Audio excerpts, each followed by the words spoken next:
ನಮಸ್ಕಾರ ವೀಕ್ಷಕರೇ. ನನಗೆ ಒಬ್ಬರು ಮೇಲ್ ಮಾಡಿ ಕೇಳಿದ್ದೇನೆಂದರೆ, ನಾವೊಂದು ಪ್ರಾಪರ್ಟಿನ ತೊಗೊಂಡ್ವಿ ಮೇಡಮ್, ಪಿತ್ರಾರ್ಜಿತವಾದ ಆಸ್ತಿ. ಅದರಲ್ಲಿ ಅವರು ವಂಶವೃಕ್ಷನ ನಮಗೆ ಕೊಟ್ಟಿದ್ದರು. ಆವಾಗ ಏನೋ ಅದು ವಂಶವೃಕ್ಷದಲ್ಲಿ ಒಬ್ಬರು ಮಗಳ ಹೆಸರನ್ನು ಅವರು ಸೇರಿಸಿರಲಿಲ್ಲ. ಅವರು ತುಂಬ ವರ್ಷಗಳ ಹಿಂದೆನೇ ಮನೆ ಬಿಟ್ಟು ಹೋಗಿದ್ರಂತೆ. ಅವ್ರ ಹೆಸರನ್ನು ಅವರು ಸೇರಿಸಿರಲಿಲ್ಲ. ಮತ್ತು ಇವಾಗ ನಾವು ಪ್ರಾಪರ್ಟಿನ ತೆಗೆದುಕೊಂಡ್ಮೇಲೆ ಅವರು ಕೇಸನ್ನು ಹಾಕಿದ್ದಾರೆ. ನಮಗೆ ಈ ವಂಶವೃಕ್ಷ ನಾವು ತೆಗೆದುಕೊಂಡಿರೋ ಅಂಥದ್ದು ನೋಟ್ರಿ ಆಗಿದೆ, ನಾವು ಇದನ್ನು ಗಮನಿಸಲಿಲ್ಲ, ಏನು ಮಾಡಬೇಕು ಅವರು ಕ್ವಶನ್ನ ಕೇಳಿರೋ ಅಂಥದ್ದು. ನಾವು ಯಾವುದನ್ನು ಕೂಡ ನಾನು ಈಗಾಗಲೇ ತುಂಬ ವಿಡಿಯೋದಲ್ಲಿ ಹೇಳಿದ್ದೀನಿ, ಯಾವ ಒಂದು ವಂಶವೃಕ್ಷಗಳನ್ನ ನೋಡಬೇಕು ನೀವು, ಯಾವುದೇ ಒಂದು ಆಸ್ತಿಗಳು ಅದರಲ್ಲೂ ಪಿತ್ರಾರ್ಜಿತ ಆಸ್ತಿ ತೆಗೆದುಕೊಳ್ಬೇಕಾದ್ರೆ ಏನೆಲ್ಲ ಡಾಕ್ಯುಮೆಂಟ್ ನೋಡಬೇಕು ಅನ್ನೋದು ಈಗಾಗಲೇ ತುಂಬ ವಿಡಿಯೋದಲ್ಲಿ ತಿಳಿಸಿದ್ದೀನಿ. ಮೇಯ್ನಾಗಿ ನೀವು ಪಿತ್ರಾರ್ಜಿತ ಆಸ್ತಿನ ತೆಗೆದುಕೋಬೇಕಾದ್ರೆ ಅದಕ್ಕೆ ತುಂಬ ಜನ ವಾರಸುದಾರರು ಇರ್ತಾರೆ. ಸ್ವಯಾರ್ಜಿತ ಆಸ್ತಿ ಅಂದರೆ ಆ ವ್ಯಕ್ತಿ ಒಬ್ಬರದೇ ಆಗಿರುತ್ತೆ, ಅದರಿಂದ ಯಾವ ಸಮಸ್ಯೆಗಳು ಹುಟ್ಟೋದಿಲ್ಲ.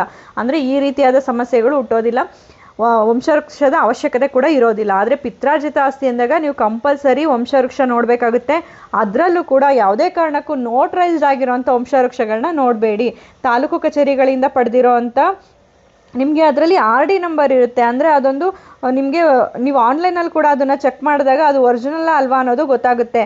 ಈ ರೀತಿಯಾದ ಕಂದಾಯ ಕಚೇರಿಗಳಿಂದ ನೀಡಿರೋ ಅಂಥ ವಂಶವೃಕ್ಷ ಮಾತ್ರ ಬಳಸಿ ದಯವಿಟ್ಟು. ಅದರಲ್ಲೂ ಕೂಡ ನಾನು ಇನ್ನೊಂದೇನು ಎಷ್ಟೋ ವಿಡಿಯೋದಲ್ಲಿ ಹೇಳಿದ್ದೀನಿ ಅಂದರೆ, ನೀವು ಯಾವುದೇ ಒಂದು ಆಸ್ತಿಗಳನ್ನ ಖರೀದಿ ಮಾಡ್ತಾ ಇದ್ದೀರಾ, ಪಿತ್ರಾರ್ಜಿತ ಆಗಿರ್ಬೋದು, ಸ್ವಯಾರ್ಜಿತ ಆಗಿರ್ಬೋದು, ಸ್ಥಳಕ್ಕೆ ಹೋಗಿ ಅಲ್ಲಿನ ಏನು ಲೋಕಲೈಟ್ಸ್ ಇರ್ತಾರೆ ಅವ್ರನ್ನ ವಿಚಾರಿಸಿ ಅವ್ರ ಬಗ್ಗೆ ತಿಳ್ಕೊಳ್ಳಿ. ಆಸ್ತಿಪಾಪರೆಗಳನ್ನ ವಿಚಾರ ಮಾಡ್ಕೊಳ್ಳಿ. ಈಗ ಮುಂಚೆ ಅವರು ಯಾವ ರೀತಿಯಾಗಿ ಈ ಪ್ರಾಪರ್ಟಿಗಳ ವಿಷಯದಲ್ಲಿ ಏನಾದ್ರು ಡಿಸ್ಪ್ಯೂಟ್ಗಳನ್ನ ಮಾಡ್ಕೊಂಡಿದ್ರಾ, ಅಥವಾ ಅವ್ರ ಮನೆಯಲ್ಲಿ ಯಾರ್ಯಾರು ಇರ್ತಾರೆ, ಯಾರಾದರೂ ಈ ರೀತಿಯಾಗಿ ಅವರ ಸಂಬಂಧದಿಂದ ಕಳ್ಸ್ಕೊಂಡಿರ್ತಾರೆ, ಅಂಥವ್ರ ಬಗ್ಗೆ ತಿಳ್ಕೊಳ್ಳಿ. ಯಾಕೆಂದರೆ ಎಷ್ಟೋ ಜನ ಏನು ಮಾಡ್ತಾರೆ, ಈ ಫೇಕ್ ವಂಶವೃಕ್ಷಗಳನ್ನ ಕ್ರಿಯೇಟ್ ಮಾಡ್ತಾ ಇದ್ದಾರೆ.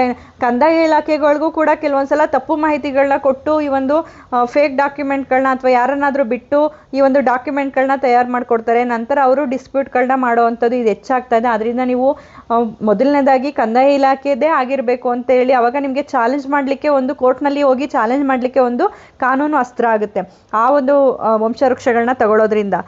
ಮತ್ತೊಂದು ಏನು ಅಂದರೆ, ನೀವು ಸ್ವತಃ ಹೋಗಿ ಅಷ್ಟು ಲಕ್ಷಾಂತರ ರೂಪಾಯಿ ಬಂಡವಾಳ ಆಗ್ತಾ ಇದ್ದೀರಾ ಅಂದಾಗ ಸ್ವಲ್ಪ ಟೈಮನ್ನು ಕೂಡ ಇನ್ವೆಸ್ಟ್ ಮಾಡಿ. ನೀವು ಯಾರನ್ನು ನಂಬಿ ತಗೊಳ್ಳೋದಕ್ಕಿಂತ ಆ ಜಾಗಕ್ಕೆ ಹೋಗಿ ಆ ಒಂದು ಆಸ್ತಿಯ ಮಾಲೀಕರ ಬಗ್ಗೆ ಇನ್ಫಾರ್ಮೇಷನ್ಗಳನ್ನ ತಗೊಳ್ಳಿ. ಅಲ್ಲಿ ಯಾವ್ದಾದ್ರು ಡಿಸ್ಪ್ಯೂಟ್ ಆಗಿದ್ರೆ ಯಾರಾದರೂ ತಿಳಿಸ್ತಾರೆ, ಅದನ್ನು ವಿಚಾರಿಸ್ಕೊಳ್ಳಿ. ಅಥವಾ ಮೂರನೇ ವ್ಯಕ್ತಿಗಳಿಂದ ಆ ಒಂದು ಪ್ರಾಪರ್ಟಿ ಯಾರು ಮಾರ್ತಾ ಇದ್ದಾರೆ ಅವರ ಕುಟುಂಬದ ಮಾಹಿತಿಗಳನ್ನ ತೆಗೆದುಕೊಂಡು ಈ ಒಂದು ಪ್ರಾಪರ್ಟಿಗಳನ್ನ ತೆಗೆದುಕೊಳ್ಳಿ ಪಿತ್ರಾರ್ಜಿತ ಆಸ್ತಿ ತೆಗೆದುಕೊಳ್ಳುವಾಗ.